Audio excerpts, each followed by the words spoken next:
Hi friends, మా పిల్లలిద్దరికీ భోగిపళ్ళు పోస్తున్నాం. ఈరోజు భోగిపళ్ళు భోగి రోజు నాడే మాత్రమే పోయాలి. సంక్రాంతి కనుమ రోజు పోయకూడదు. పిల్లలిద్దరిని కూర్చోబెట్టి ముందు తాంబూలం పెట్టాలి ఇద్దరి చేతుల్లో. చూడండి, మా ఇద్దరు పిల్లలు, మా బుడ్డదైతే తాగిస్తుంది స్టిల్స్ ఫోటోల కోసం. ఇప్పుడు అక్షంతలు వేసి గంధం పెట్టుకోవాలి. వాళ్ళు ముస్లిమ్స్ కాబట్టి బొట్టు పెట్టట్లేదు, జస్ట్ గంధం పెడుతున్నాము. మగపిల్లడికి కుడిచోవుకి, ఆడపిల్లకి వచ్చేసి చెంపల కింద రాయాలి గంధం. దీని తర్వాత అక్షంతలు వేసి భోగిపళ్ళు పోయాలి. భోగిపళ్ళు ఇప్పుడు నేను చెప్పే విధంగా పోయాలండి.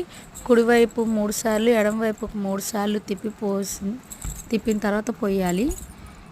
ఇంకా మా బొడ్డోడైతే చిల్లర ఏరుకునే పనిలోనే ఉన్నాడు. చిల్లరి మనం వేసే చెరుకు గడ్డలు అయ్యే ఏరుకుంటున్నారు వాళ్ళైతే తెలియక. మా బొడ్డది చాడీలు చెప్తుంది, అమ్మ చూడు అయ్యా అని చూడు అనుకొని. భోగిపళ్ళు పోయటం వల్ల పిల్లలకి నరదిష్టి ఉంటే అలాంటివి ఏమైనా ఉన్నట్లయితే పోతాయండి. భోగిపళ్ళు ఎంతమంది పోస్తే అంత నరదిష్టి అనేది పోతుంది. పిల్లలకి దిష్టి తగలకుండా అలాగా ఉంటారు పిల్లలు అనేది. మా బుడ్డది భోగిపళ్ళు పోసేటప్పుడు చాలా ఇబ్బంది పెట్టిద్ది అనుకున్నాను, కానీ అది చక్కగా నీట్గా కూర్చొని చక్కగా భోగిపళ్ళు పోయించుకుంది. ఇంకా మా వాడైతే విసిగిచ్చాడు, మమ్మల్ని చాలా ఇబ్బంది పెట్టాడు. కూర్చోరా అంటే కూర్చోడు, తాంబూలం పక్కన పెట్టేస్తాడు, లేదా చిల్లర డబ్బులు ఏరుకుంటూ ఉంటున్నాడు. చూడరా అంటే కూడా చూడట్లేదు. అసలు భోగి రోజు ఉదయాన్నే లేచి భోగి స్నానం చేయాలి. భోగి స్నానం చేసే విధానం ఏంటంటే, పొద్దున్నే తలకి నువ్వుల నూనెతో మర్దన చేసి ఒళ్ళంతా నువ్వుల నూనె పట్టించి నలుగు పెట్టి స్నానం చేయించాలండి. ఆ వీడియో కూడా ఉంది, అప్లోడ్ చేస్తాను. ఇలా భోగి రోజు నువ్వుల నూనెతో మర్దన చేయటం వల్ల శని ప్రభావం తొలుగుతుందని అంటారండి, నాకు తెలిసినంత వరకు. మీలో ఎవరికైనా ఇది కాకుండా ఇంకేమైనా రీజన్స్ తెలిసినట్లయితే కామెంట్ చేయండి ఫ్రెండ్స్.